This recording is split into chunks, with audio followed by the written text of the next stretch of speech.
안녕하십니까? 소그룹 모임에 오신 여러분을 진심으로 환영합니다. 앞으로 일주일 동안 우리는 이 소그룹 모임을 통해서 하나님이 어떤 분이신지를 배우는 시간이 될 것입니다. 그 말씀을 통하여 하나님을 만나시고 하나님 안에서 참된 소망을 발견하시는 우리 모두가 되기를 간절히 소망합니다. 6개의 주제를 가지고 매일 한 가지의 주제로 말씀을 나누도록 하겠습니다. 첫째 날은 미래를 보여주시는 하나님, 둘째 날은 역사를 주관하시는 하나님, 셋째 날은 계명을 지키는 자들의 하나님, 넷째 날은 반드시 구원하시는 하나님, 다섯째 날은 심판하고 집행하시는 하나님, 여섯째 날은 심지 견고한 자를 지키시는 하나님이라는 주제로 하나님이 우리에게 어떤 분인지를 배우도록 하겠습니다. 이번 기회에 이 세상을 창조하신 하나님을 만나시고 또 구원하시는 하나님을 만나셔서 하나님께서 어떠한 눈도 본 적이 없고 어떠한 귀도 들은 적이 없으며 어떤 사람의 마음에도 떠오른 적이 없는 것들을 당신을 사랑하는 이들을 위하여 마련해 두신 저 영원한 행복의 나라에 꼭 들어가게 되시기를 간절히 소망합니다. 우리가 공부할 때마다 하나님께서 함께 하시기를 간절히 기도합니다. 먼저 다니엘서 2장 1절의 말씀을 읽겠습니다. 느부갓네살이 다스린 지 2년이 되는 해에 느부갓네살이 꿈을 꾸고 그로 말미암아 마음이 번민하여 잠을 이루지 못한지라. 하나님이 주신 신비하고 의미심장한 꿈을 꾼 때는 그가 왕위에 즉위한 지 2년째인 기원전 603년, 지금으로부터 약 2600년 전 일입니다. 우리나라는 고조선 시대였습니다. 중국은 춘추 전국 시대가 한창일 때입니다. 아주 멀고 먼 옛날입니다. 성경에 기록된 예언들은 지난 역사 속에서 기록된 그대로 한치의 오차도 없이 성취되어 왔습니다. 이 예언 하나만으로도 우리는 하나님이 역사의 주관자이시며 하나님 말이 미래를 보여주신다는 사실을 믿고 확신할 수 있습니다. 지금은 꿈을 통해서 당신의 계획을 우리에게 말씀하지 않으십니다. 왜냐하면 성경이 기록되기 전에는 꿈을 통하여 말씀하셨지만 지금은 성경에 하나님의 뜻과 계획을 다 담아 놓으셨기 때문입니다. 현재는 꿈이나 황홀한 체험을 통해서가 아니라 성경 안에서 신앙의 문제에 대한 해답을 찾는 것이 하나님의 뜻이요 계획이라는 사실을 꼭 기억하시기 바랍니다. 바벨론의 왕 느부갓네살은 의미심장한 꿈을 꾸었습니다. 그러나 잠자리에서 일어나는 순간 그 꿈을 다 잊어버렸습니다. 아무리 애를 써도 기억해낼 수가 없었습니다. 왜 이런 일이 일어났는지 아십니까? 꿈을 꾸게 하신 하나님이 그 꿈을 잊어버리게 하신 것입니다. 만약에 느부갓네살이 꿈을 생생하게 기억하고 있어서 박수나 술객들에게 그 꿈의 내용을 말해 주었다면 너도 나도 듣기 좋은 해석을 했을 것이고 다니엘에게는 꿈을 해석할 기회조차 오지 않았을 것입니다. 그리고 만에 하나 다니엘에게 그런 기회가 왔다 할지라도 느부갓네살은 자신의 왕국의 멸망이 포함된 다니엘의 해석을 절대로 받아들이지 않았을 것입니다. 이처럼 하나님께서는 예언이 사탄과 그의 하소인들에 의해서 감춰지거나 왜곡되는 것을 허락지 않으셨습니다. 그래서 하나님의 뜻과 계획만이 분명하게 남게 하기 위해서 느부갓네살이 주셨던 꿈을 도로 거두어 가시고 매우 중요한 꿈이라는 느낌, 불길한 꿈이라는 느낌만 남아있게 하신 것입니다. 이것은 역사의 배후에서 하나님께서 일하시는 하나의 방법입니다.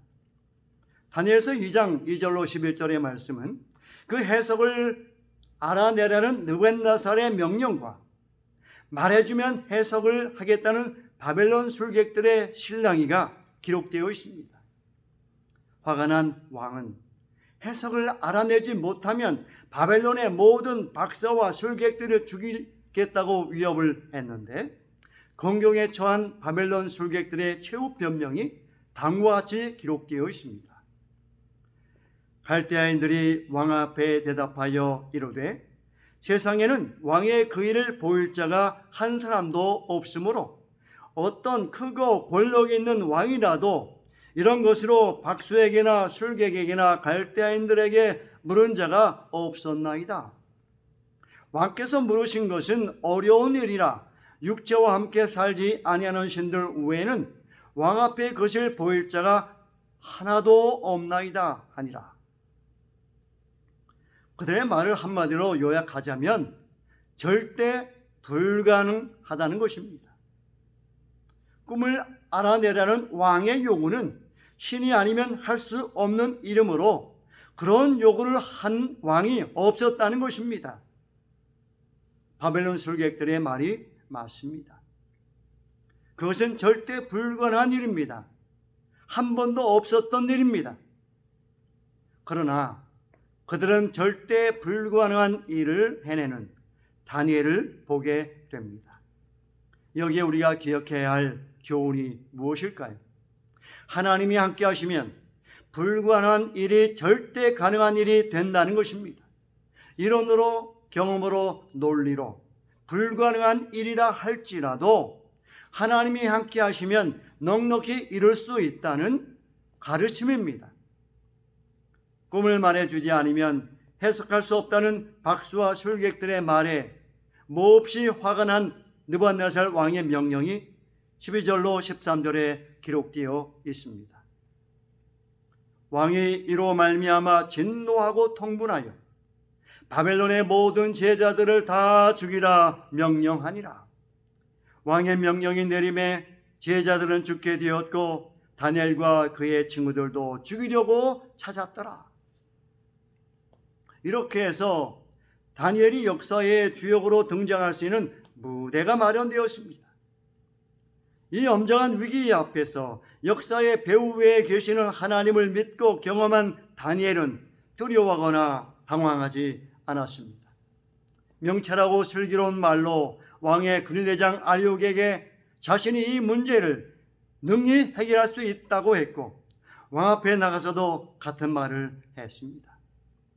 역사의 배후에 계시는 하나님을 믿는 믿음이 아니라면 낼 수 없는 용기입니다. 집으로 돌아온 다니엘은 제 친구를 불러 모으고 하나님이 문제를 해결해 주시도록 간절히 기도했습니다.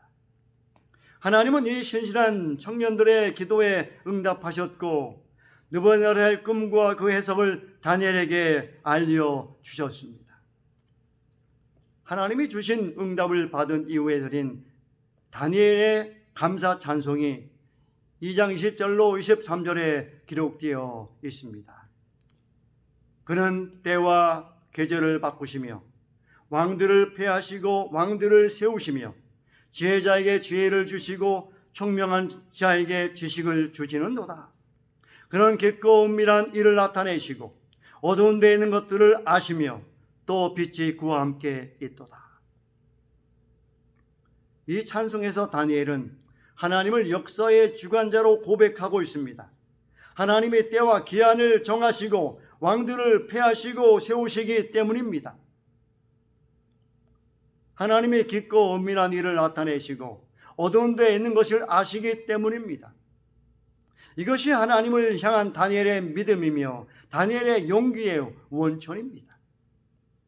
다니엘이 가장 먼저 한 일은 시대장 아리옥을 찾아가서 바벨론의 박사들을 죽이지 말라고 요청하는 일이었습니다. 혼자 살아남고 혼자 잘 되는 것은 다니엘의 인생관이나 가치관이 아니었습니다. 하나님께서 주시는 대로 자기만 잘 살 것이 아니라 다른 사람들을 돕고 살려야 한다는 사실을 청년 다니엘은 알고 있었던 것입니다. 하나님께로부터 받은 은혜로 사람을 살리고 이웃을 섬기는 것은 우리가 다니엘서를 읽으면서 놓치지 말아야 할 매우 중요한 교훈입니다. 마침내 다니엘이 느부갓네살 왕 앞에 섰습니다. 그리고 느부갓네살이 꾸었다가 잊어버린 꿈을 말하기 시작합니다. 31절로 35절에 기록된 말씀입니다.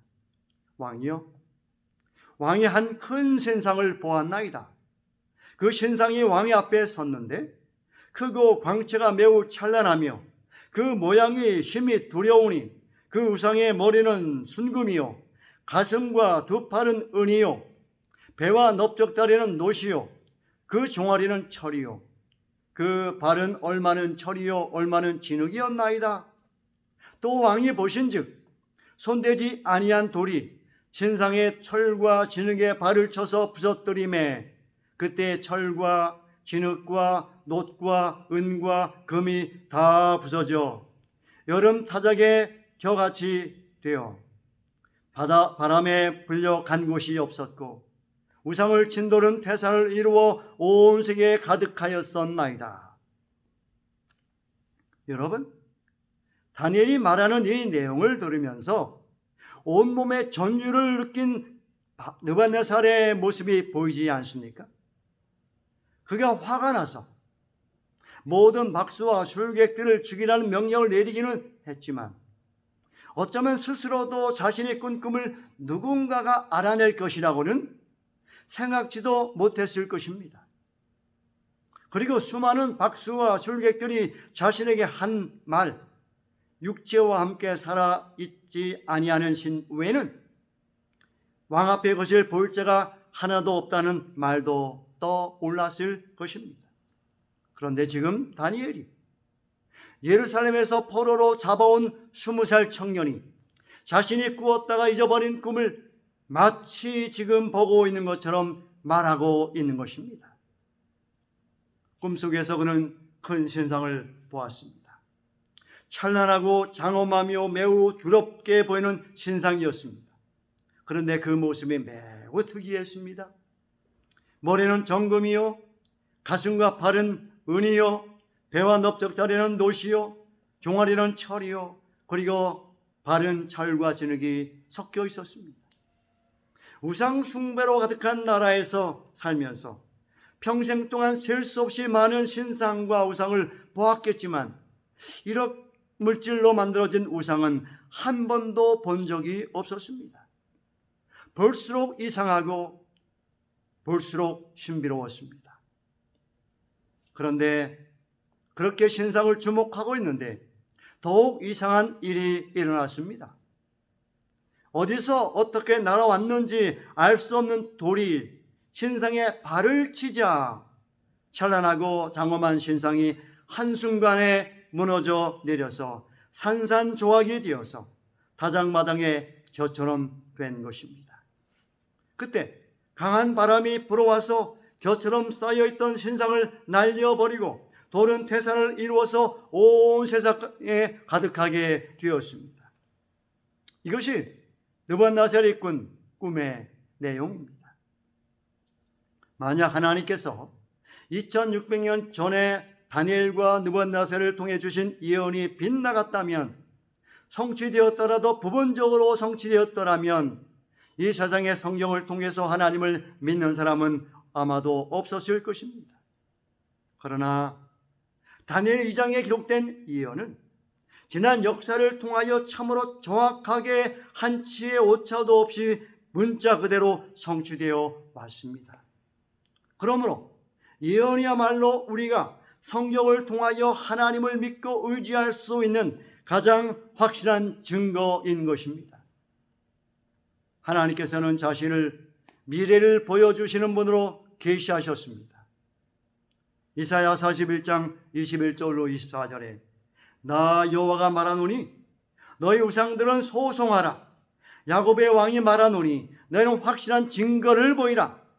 장차 당할 일을 우리에게 진술하라. 또 이전 일이 어떠한 것도 알게 하라. 우리가 마음에 두고 그 결말을 알아보리라. 혹 앞으로 올 일을 듣게 하며 뒤에 올 일을 알게 하라. 그리하면 너희가 신들인 줄 우리가 알리라. 또 복을 내리든지 재난을 내리든지 하라. 우리가 함께 보고 놀라리라. 보라, 너희는 아무것도 아니며 너희는 허망하며 너희를 택한 자는 가증하니라. 이 말씀에서 하나님은 우상들, 거짓 신들에게 너희가 하나님이라는 확실한 증거를 보이라고 요구하십니다. 하나님이란 증거가 무엇입니까? 앞으로 올릴, 즉 미래의 일입니다. 23절에서 하나님께서 이렇게 말씀하십니다. 앞으로 올 일을 듣게 하며 뒤에 될 일을 알게 하라. 너희가 신들인 줄 우리가 알리라. 앞으로 올 일과 뒤에 될 일을 예언해서 그대로 성취가 되면 저희가 신이라는 것을 인정하겠다는 말씀입니다. 그러면 왜 하나님께서는 이런 말씀을 하실까요? 이 세상에는, 아니 온 우주에는 예언한 대로 성취되는 앞으로 올 일과 뒤에 될 일을 말할 수 있는 창조주 하나님 외에는 아무도 없습니다.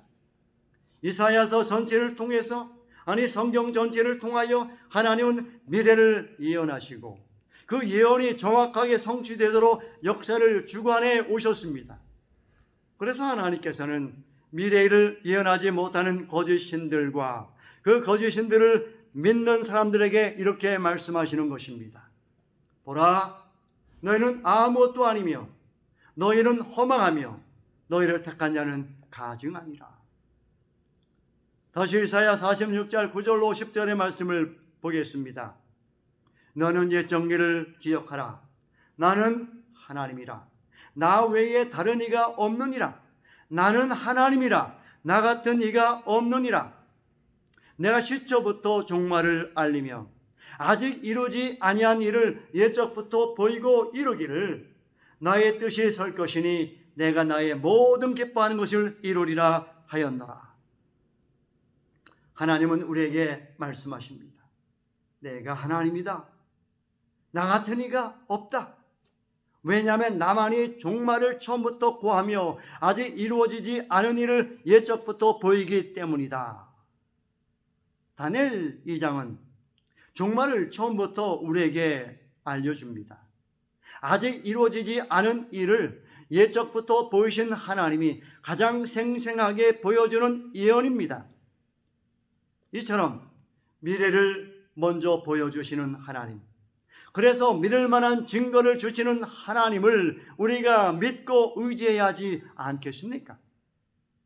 다니엘서를 연구하면서 우리가 얻을 수 있는 가장 큰 유익은 하나님께 대한 신뢰와 그분의 인도하심에 대한 확신입니다. 하나님은 온 우주의 미래를 아시고 또 보여주실 뿐 아니라 역사를 주관하시는 유일하신 분이시기 때문입니다. 느부갓네살에게 보여주시고 다니엘에게 보여주신 꿈과 해석은 사실상 그들을 위한 것이 아닙니다. 느부갓네살은 예언의 성취를 조금도 보지 못했고 다니엘도 예언의 성취를 아주 조금 보았을 뿐입니다. 그러나 우리는 다니엘 2장의 예언이 지난 2600년 전의 세월 속에서 얼마나 정확하게 성취되어 왔는지 역사를 통해서 확인할 수 있습니다. 그러므로 아직 예언되지 않은 예언도, 성취되지 않은 예언도 지난 역사 속에서 성취된 예언처럼 성취될 것을 믿고 기대할 수 있는 것입니다. 따라서 우리는 미래에 대하여 두려워할 것도 불안할 것도 없습니다. 하나님이 아시고 주관하시기 때문입니다. 이 얼마나 놀라운 특권이며 이 얼마나 놀라운 은혜입니까? 불확실한 세상, 내일 일을 알 수 없는 인생을 살아가지만 이 한 가지 사실을 잊지 말기를 간절히 당부합니다. 하나님이 우리의 미래, 인류의 미래를 아시며 역사를 주관하신다는 사실입니다. 미래의 모든 것을 아시고 미리 말씀하시는 하나님, 그리고 역사를 자신의 뜻대로 주관하시는 하나님께 저와 여러분의 인생을 온전히 맡기고 살아가는 하나님의 자녀들이 되시기를 간절히 소망합니다. 기도하겠습니다. 하나님 아버지, 오늘 다니엘 2장을 통하여 하나님께서 우리의 미래를 보여주시니 감사합니다. 또한 깨닫게 해주셔서 감사합니다. 우리는 1분 1초 뒤를 알지 못하지만 하나님은 역사의 처음부터 끝을 다 아시며 하나님의 뜻대로 육세를 주관하시오니 이런 하나님께 모든 것을 맡기고 살아가는 하나님의 복을 받는 자녀가 되게 하여 주옵소서. 예수님의 이름으로 간절히 기도드리옵나이다. 아멘.